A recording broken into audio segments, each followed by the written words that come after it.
এসে দেখতে পাচ্ছ আমার ভাগনার নিস্তার নেই, ও এদিক ওদিক ছুটোছুটি শুরু করে দিয়েছে। আর এদিক যাচ্ছে ওদিক যাচ্ছে, আর এদিকে ও বলতে চাইছে ওটা ও ট্রেন চালাচ্ছে, ওটা ও ট্রেনের ড্রাইভার হয়েছে তাই ও ট্রেন চালাচ্ছে। তো ওর পাগলামো দেখতে দেখতে পেয়ে যাচ্ছিল আমাদের আরো খিদে। আর এখানে দেখো আমরা খেতে বসে পড়েছি, আর বাপি এদিকে গ্লাসে জল ঢেলে নিচ্ছিল। আর এখানে দেখো আমার মা প্রথমে আমাকেই ফ্রাইড রাইসটা তুলে দিচ্ছিল।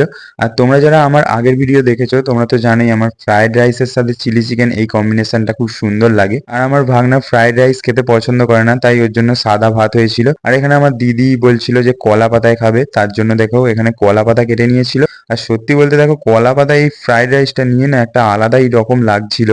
আর এই যে দেখো সবাই মিলে আমরা খেতে বসে পড়েছি। আর হ্যাঁ, শুধু রাইস ছিল না, রাইসের পাশে এখানে পোস্ত দিয়ে আলু ভাজা প্লাস পোস্ত দিয়ে বেগুন ভাজাও ছিল।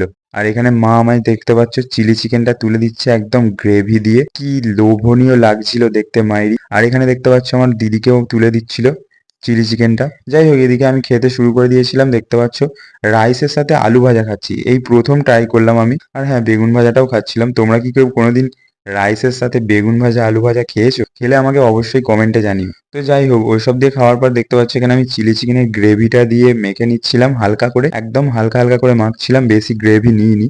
আর এখানে দেখো চিলি চিকেনের পিসগুলো দারুণ সফট হয়েছিল এক একটা। আর প্রথম বাইটটা আমি টেস্ট করলাম, আর মুখে দেওয়ার সাথে সাথেই বলবো আমার মুখের হাসিটা দেখলেই তোমরা বুঝতে পারবে দুর্দান্ত টেস্ট হয়েছিল। আর এখানে দেখো আমার ভাগনা কিছু খাচ্ছিল না, শুধু ওই কটা ভাত নিয়ে নেড়ে যাচ্ছিল। সত্যি বলতে কি ওর চিলি চিকেনটাও খেতে ভালো লাগে না, ওর ডিম হলে সবচেয়ে ভালো হতো। ও বলছিল যে ডিম খাবো ডিম খাবো। তো যাই হোক, সেদিন আমাদের ডিম হয়নি আর আলাদা করে। তো দেখতে দেখতে খাওয়া প্রায় শেষের দিকে, দেখতে পাচ্ছ আমার আর এইটুকুই রাইস পড়ে আছে। আর হ্যাঁ, তারপরে ছিল চাটনি আর পাঁপড়। আর এদিকে দেখো এ তো ভাত খায়নি, চাটনি পাঁপড়ের চাটনির বাটি নিয়ে একদম বসে গেছে, চাটনিটাই ও খেয়েছিল।